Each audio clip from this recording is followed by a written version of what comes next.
नमस्कार मित्रांनो. बिग बॉसच्या घरात येणार आहे चुस्तानी बाई.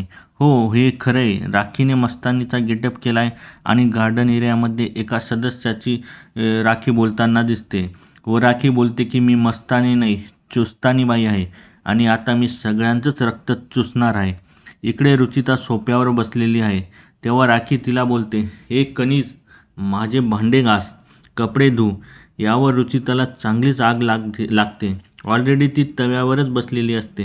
फक्त आग लावायची गरज असते. रुचिता बोलते, "मी तुझे असे कपडे धुवेल ना, घालायला पण काही राहणार नाही. पंगे घ्यायच्या आधी 10 वेळा विचार कर टरमाळी." असे बोलून ती बेडरूममध्ये जाते आणि राखीचे कपडे काढून स्विमिंग पूल जवळ बसते व बोलते, "आता धुऊ का तुझे कपडे?" यावर राखीला काही फरक पडलेला दिसत नाही. उलट राखी हातात खराटा घेऊन तिला डिवचते व म्हणते, "टाक." यावर रुचिता कपडे पूलमध्ये टाकताना दिसते व हे बघून राखी बोलते, "आई शपथ." नंतर राखी रुचिताला बोलते, "कनीज, माझे पाय दाब." इकडे रोशन राखीला ओरडून बोलतोय की तू मला नल्ल्या बोलू नको.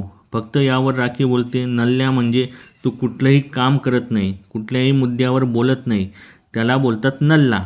यावर रोशन बोलतो, "मी काही काम करत नाही का?" तेव्हा राखी सचिन भाऊला फैलावर घेते की तुम्हाला काय वाटतं, बिग बॉसचे घर म्हणजे पिकनिक पॉईंट आहे का इकडे तिकडे फिरायला? सचिन भाऊ फक्त जरा वैतागलेले दिसत आहे.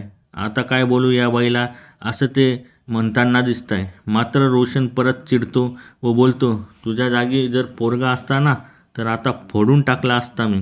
राखी अशा पोकळ धमक्यांना ती काय घाबरणार.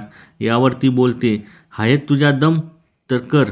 घरात आल्यापासून राखीने सगळ्याच सदस्यांमध्ये आग लावली आहे आणि त्यांना चांगलेच फैलावर पण घेतलं आहे. रोशनचा आवाज बघून तर एका चाहत्याने कमेंट केली आहे की फायनली गुंगा बोला. राखीची गेम प्लॅनिंग आणि एंटरटेनमेंट तुम्हाला कशी वाटली हे कमेंट बॉक्समध्ये नक्की सांगा आणि अशाच अपडेट्ससाठी आमच्या चॅनलला लाईक, शेअर आणि सबस्क्राईब करा.